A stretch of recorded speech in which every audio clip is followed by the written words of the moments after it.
शहर की हलचल से थोड़ा दूर एक पुराना हॉस्टल था।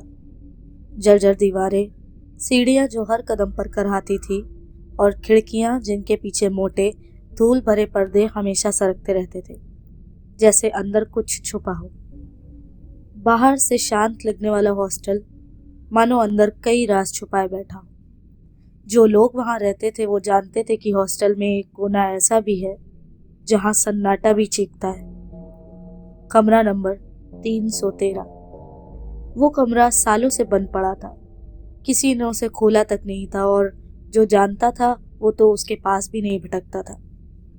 कहानी शुरू होती है काशी से। काशी एक सीधी सादी लड़की थी जो यूनिवर्सिटी में लिटरेचर पढ़ने आई थी। उसका परिवार नहीं था, बस एक पुरानी डायरी जो वो हमेशा अपने साथ रखती थी और उसमें कुछ न कुछ लिखा करती थी, चाहे दिन हो या रात हो। पहले तो सब उसे काफी समझदार समझते थे, लेकिन धीरे धीरे उसका व्यवहार बदलने लगा। वो खुद से बातें करने लगी, एकदम खोई खोई से रहने लगी। जब लोग उससे पूछते कि क्या सब ठीक है तो वो बस मुस्कुरा देती, लेकिन उसकी आंखों में एक अजीब सा डर झलकता था, जैसे उसे भीतर ही भीतर कुछ अंदर से तोड़ रहा हो। फिर आई वो सर्द भरी रात। पूरा हॉस्टल एक चीख से कांप उठा। लोग दौड़ते हुए ऊपर गए और कमरे का दरवाजा खुला हुआ था जिसमें काशी रहती थी, और अंदर वो पंखे से लटकी हुई थी। उसका चेहरा ऐसे जैसे मौत ने भी डर कर पीछे हटना चाहा हो। नीचे उसकी डायरी गिरी पड़ी थी और उसमें सिर्फ एक ही लाइन बार बार लिखी गई थी, मैं उन्हें चुप नहीं करा सकती, मैं उन्हें चुप नहीं करा सकती।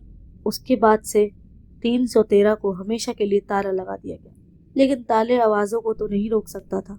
रात को उस कमरे से सरसराहट आती, कभी किसी के कदमों की आहट तो कभी किसी के धीमे हंसने की आवाज, और कभी ऐसा लगता जैसे कोई धीरे धीरे पेंसिल से कुछ लिख रहा हो।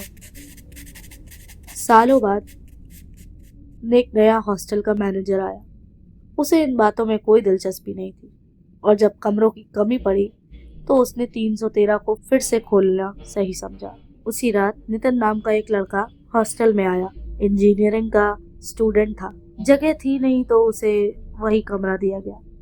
रिसेप्शन पर बैठी महिला ने कहा, एक ही कमरा बचा है, 313, पर उसके बारे में कुछ पुरानी बातें हैं। नितिन हंसा। मैडम, मुझे भूत प्रेत में यकीन नहीं है। बिस्तर हो, चार्जर लग जाए, बस यही काफी है। और वो ऊपर चला गया।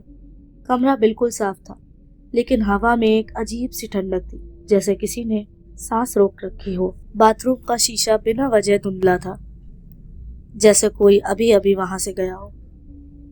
रात के ठीक 2:13 पर नितिन की आंखें खुली। एक अजीब खींचने की आवाज, जैसे लोहे की कुर्सी जमीन पर रेंग रही हो। फिर धीरे धीरे किसी के भारी कदम नितिन की तरफ बढ़ रहे थे, लेकिन आवाज बाहर से नहीं आ रही थी। आवाज कमरे के अंदर से आ रही थी। वो कांप गया, टेबल पर रखा लैंप जलाया, पर वो झपक कर बंद हो गया। अंधेरे में अब नितिन और डर चुका था। उसके कान के पास एक ठंडी सीली सी आवाज आई, क्या तुम भी वो सुन सकते हो? नितिन की चीख से पूरा हॉस्टल गूंज गया। वो नंगे पांव भागा, मोबाइल, बैग सब कुछ वहीं छोड़ दिया और फिर कभी वापस नहीं आया। आज भी कमरा 313 बंद है, पर हर रात 2:13 पर उस कमरे के बाहर की लाइट झपकती है,